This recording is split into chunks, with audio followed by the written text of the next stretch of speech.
Olha, tenho dados muito impressionantes aqui, preocupantes, para contar para você. Você sabia que a cada 3 mortes de pessoas adultas, 2 são de homens?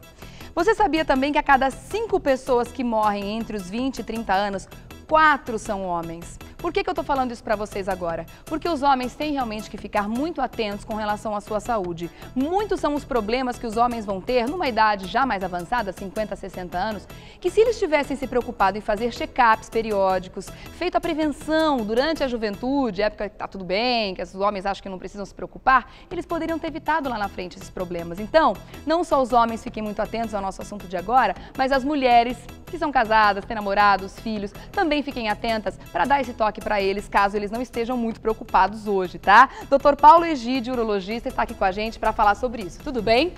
Seja bem-vindo, viu? Bem, obrigado. Bem-vindo à nossa revista. Imagina a gente que agradece, porque é um assunto realmente muito de grande relevância, né? A saúde do homem. Os homens realmente são mais relapsos que as mulheres quando o assunto é cuidado com a saúde, né? São relapsos e isso é uma questão que a gente precisa investir em ensinar o homem a se cuidar.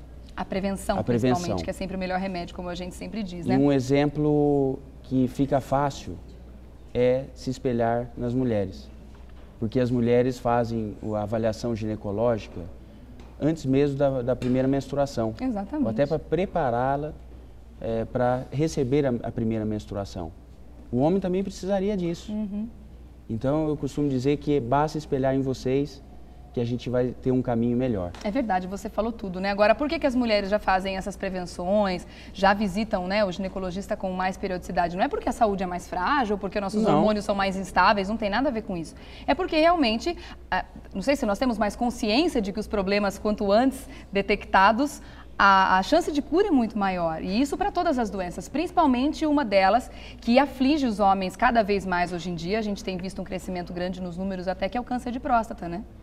O câncer de próstata é relacionado à idade, a fatores genéticos. Aqueles familiares que já tiveram câncer de próstata têm uma maior probabilidade de desenvolvê-lo. Além de sedentarismo, obesidade, alimentação muito rica em gordura, são todos os fatores que alimentares, genéticos e idade, hoje se vive mais, inclusive. A medicina propicia isso. Então, o câncer de próstata é o câncer que precisa ter uma vigilância mais constante.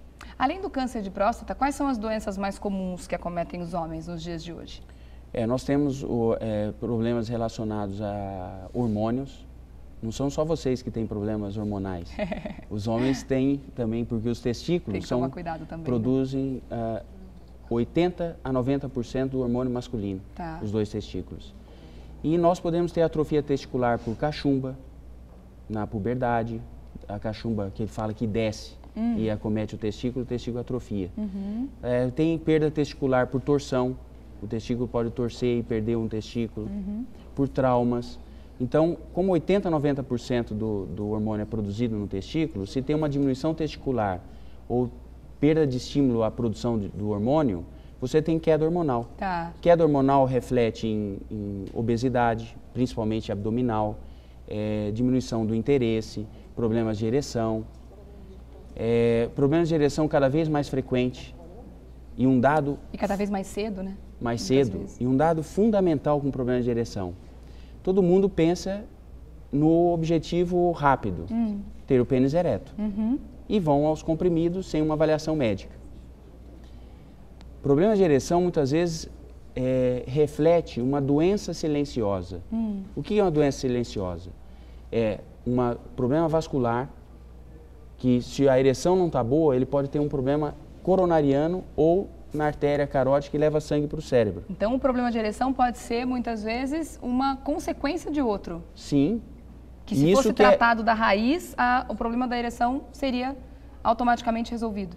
Não, um problema de ereção, um exemplo, o paciente começou a ter problema de ereção. Então, ele só foca a tratar a ereção. Esquece de avaliar ele num todo. O que é avaliar num todo?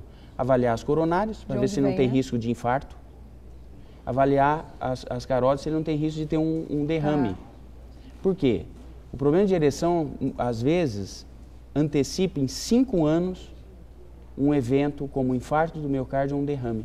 E o problema é que esses comprimidos, eles podem agravar muitas vezes esses problemas, né? Você não trata a causa. A causa, o comprimido é só para objetivo final. Certo. Mas e a causa?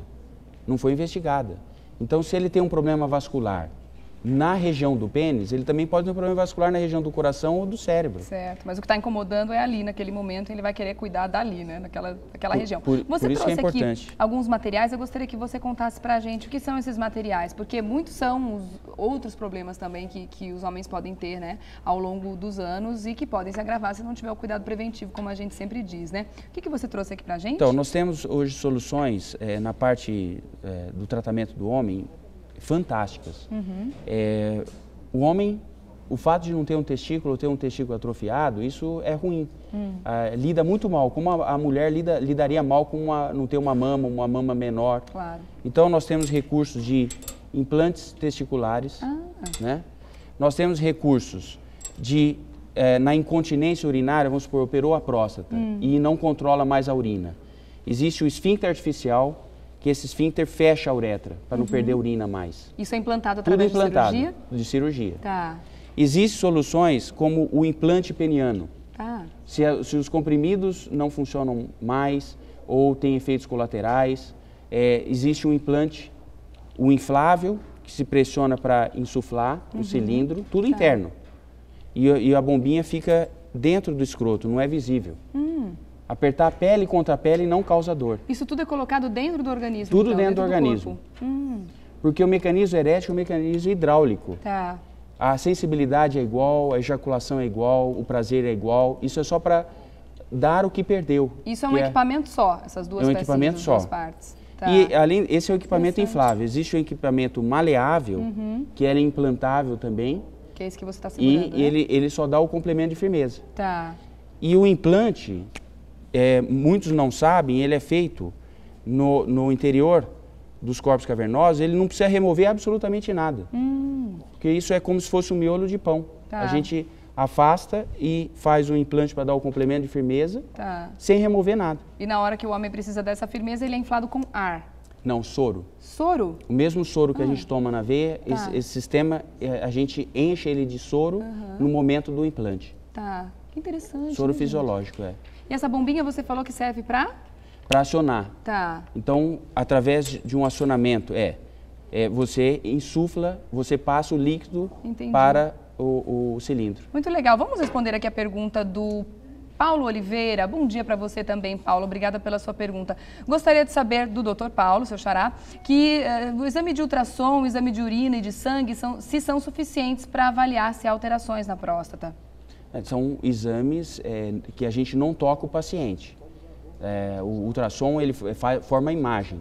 Há casos que tem uma alteração de PSA, uma próstata aumentada, a gente precisa fazer o toque para sentir a consistência da glândula, se ela é mole ou se tem nódulos. Tá. Então, às vezes, precisa do toque, como vocês fazem um toque da mama para procurar nódulos. Tá, eu gostaria que você deixasse como último recado aqui para os homens, para que falasse da importância, brevemente, de começar a se cuidar se o homem tem histórico de câncer de próstata na família a partir dos 40 anos e no caso do homem que não tem o histórico a partir dos 45 anos, mas que eles façam essa prevenção com regularidade para que deixe preconceito de lado, para que deixe esses tabus de lado, porque eles realmente não levam o homem a nada, né? Não, e atrapalha a vida do casal. Do casal, da família, né? Da família. Exato. É fundamental e também não pode ter essa concepção só a partir dos 40 anos. O homem deveria ir na primeira visita ao urologista para ver se ele não tem varicocele, um tumor de testículo, que é no início da vida adolescente. É isso aí. Paulo Egídio, urologista, muito obrigada pela sua presença agradeço. aqui. Com certeza obrigado. Receberemos você mais vezes para falar sobre a saúde do homem. É sempre um prazer. Muito prazer obrigado. Prazer é todo nosso. Obrigada, viu? Até Obrigado uma próxima. Obrigado. É isso aí.